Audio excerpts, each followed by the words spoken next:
네, 김문수 전 국민의힘 대선 후보를 비롯해서 국민의힘 일각에서 전환길이 무슨 극우 인사냐 등등 극우 극좌 논란을 벌이고 있습니다. 극우 논란 이전에 저는 이렇게 생각합니다. 극우도 아니고 그 범위를 벗어난 반헌법 세력이다 이렇게 생각합니다. 그래서 좀 착각하지 마시기 바랍니다. 일각에서 뭐 극우 주장을 하고는 있습니다만 사실은 극우라는 것도 사실 상당히 과분한 평가라고 생각합니다. 반헌법 세력입니다. 위헌적 쿠데타를 옹호한 반헌법 세력입니다. 잘 아시고 말씀하셨으면 좋겠습니다. 관세 협상이 타결이 되었습니다. 우선 경제적 불확실성의 하나로 그래도 12.3 내란 이후에 새로운 정부가 들어섰습니다만 관세 협상이 타결되지 않고 있어서 상당히 그 부분이 불확실성으로 남아 있었는데 이 타결로서 경제 불확실성이 해소되었다. 그런 면에서 상당히 긍정적이다라고 생각하고요. 12.3 내란 이후 어려운 난국 속에서 협상 시한을 앞두고 정권이 교체된 상황입니다. 이런 상황에서 다른 그 EU나 일본 등등 타국과의 비교를 해보면 꽤 선방했다라고 평가를 합니다. 대통령께서 큰 산을 넘었다라고 평가하셨습니다. 굉장히 수고를 하셨고 특히 어려운 여건 속에서 최선을 다해 협상을 타결한 정부 부처 관계자 그리고 또 이재용, 정의선, 김동관 등 정부 협상을 측면 지원하면서 모든 노력을 아끼지 않은 기업인 여러분께 진심으로 고생 많으셨다고 말씀을 꼭 드리고 싶습니다. 이렇게 큰 산은 넘었지만 무수한 작은 산들이 우리 앞에 놓여 있습니다. 이 작은 산을 넘는 데 있어서 국익을 앞두고 국민의힘에서 너무 폄하하지 마시고 함께 힘을 합해 주셨으면 하는 바람입니다. 국민의힘에서는 전날까지도 관세 15%를 못 지키면 잘못된 협상이다 이렇게 말씀하시지 않았습니까? 그래서 국민의힘에서 공언하신 대로 관세 15%를 그래도 지키면서 선방했으니까 이 정도는 칭찬해 주셔도 될 것 같습니다. 네, 그리고 송원석 원내대표가 관세율 적절하다고 했다가 또 일각에서 국민의힘 또 대변인 등을 비롯해서 관세율 12.5%까지 낮췄어야 한다 이런 주장까지도 계속하고 있습니다. 그런데 이것은 지금 국제 질서가 어떻게 전환되고 있는가를 전혀 이해하지 못한 굉장히 무식한 소치라고 생각합니다. 설마 그것을 모르고 이렇게 얘기하지는 않을 거라고 생각합니다. 수치상으로 보면 우리는 FTA를 체결하고 있었기 때문에 12.5가 된다라는 산수를 하는 게 맞는지 모르겠으나 현재 지금 흘러오고 있는 국제 질서는 이미 FTA 시대가 종언되고 있는 것임을 알만한 사람은 다 알고 있을 것이라고 생각합니다.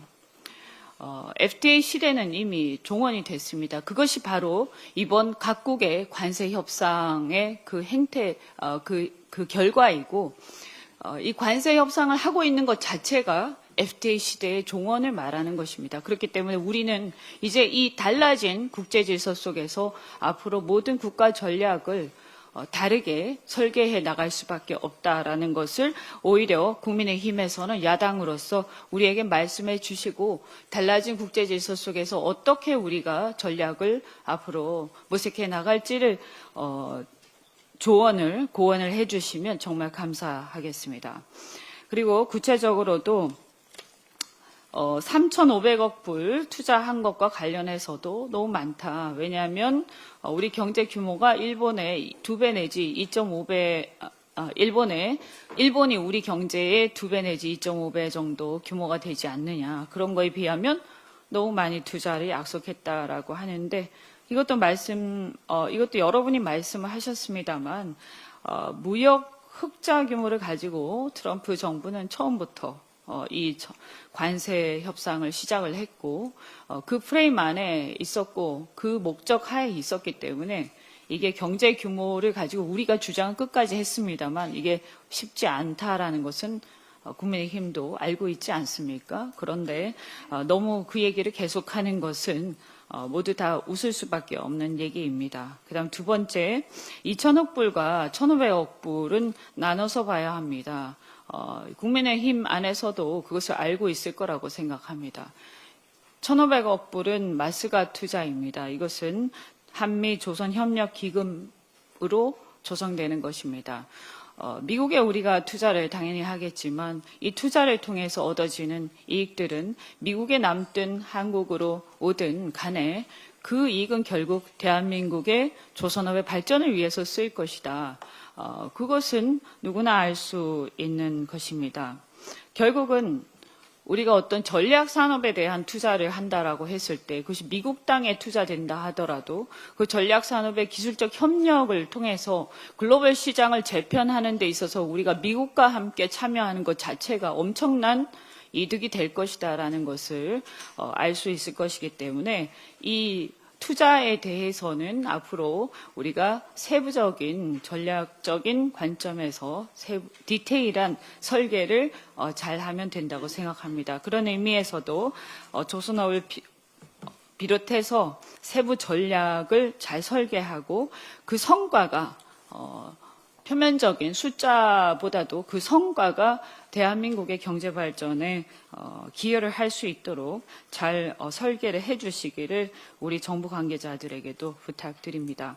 그리고 에너지와 관련해서도 1,000억 불 관련해서 너무 많이 했다 이렇게 비판하는 사람들이 있습니다.